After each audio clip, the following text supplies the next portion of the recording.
If you have ever been in a car, bus, or motor vehicle, you have experienced one of the largest burdens on the nation's economy, traffic congestion. This problem arises for various reasons, but is at heart an open access problem that arises because demand for road space is exhausting its supply. While more than one solution is needed to combat this, an economic mechanism is needed to reflect the cost of this congestion and the productivity losses it results in. Roads through the University of Massachusetts and around Amherst Center exemplify this issue on a local scale. These roads are free to use and ideal for vehicles to use them, so there's little financial incentive not to. These roads, North Pleasant Street in particular, run through areas of campus, so pedestrian crosswalks are needed and readily available. With both vehicles and pedestrians demanding the same road space, these roads are becoming congested. In some cases, it takes longer to ride the bus to a location on or off campus than it does to walk there. Thus, there's an open access problem. As an additional person or vehicle tries to consume the roads, there's less benefit for everyone involved. The economic costs of traffic congestion are abundant and expensive. First, there's wasted fuel. The Pioneer Valley Transit System spends approximately $86 per hour on fuel. Next, there's wasted time, and therefore productivity. On average, buses run on each route about every half an hour. Some run 15 minutes and some run 60, so for simplifications, 30 will be the average. Almost every route travels through North Pleasant Street and is clearly the main artery of campus. 2, 1. An extra 10 minutes of added traffic each way adds up. The result is wasted time via idling. This is due to both increased student populations and increased motor vehicle use per student, along with outdated infrastructure of 40 to 50 years, which is not adequate for today's demand. Delays caused by this wasted time additionally give rise to missed classes, meetings, and being late for jobs. Stressed car drivers, the final rising external costs, will lead to increased road rage. As these drivers may cut off pedestrians at crosswalks and become more frustrated with other traffic, roads will become more dangerous.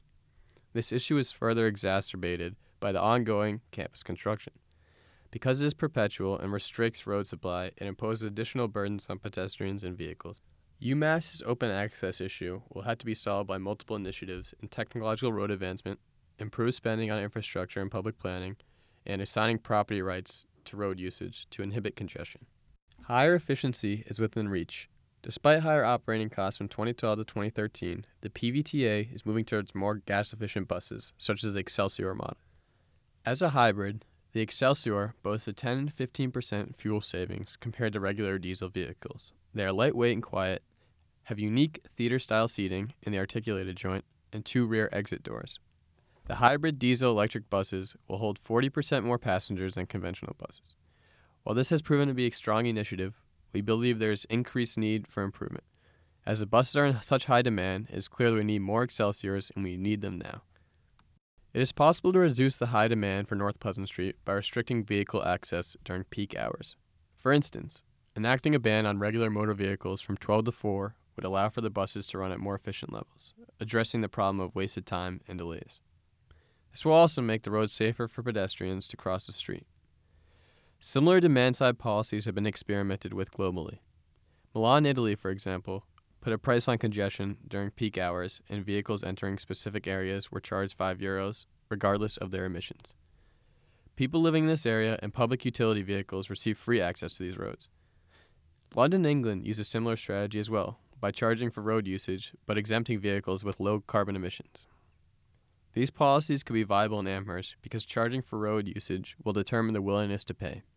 Exempting buses and utility vehicles would give them a priority, as they are a necessary public function, whereas passenger vehicles will use the roads as a luxury.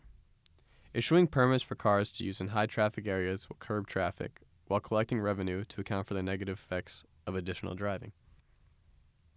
Increasing road capacity would be costly up front, but would have significant short-term benefits. An additional driving lane or bus lane would decrease traffic considerably through an increase in road supply. Another costly project with long-term positive effects would be the construction of bridges where there are considerable amounts of foot traffic. This would cause a decrease in pedestrian road demand. For low-cost solutions, additional crossing guards can be hired or crosslights could be added in order to better accommodate students and balance the supply and demand for the roads. This will also curb the amount of fuel that is wasted as vehicles are idling.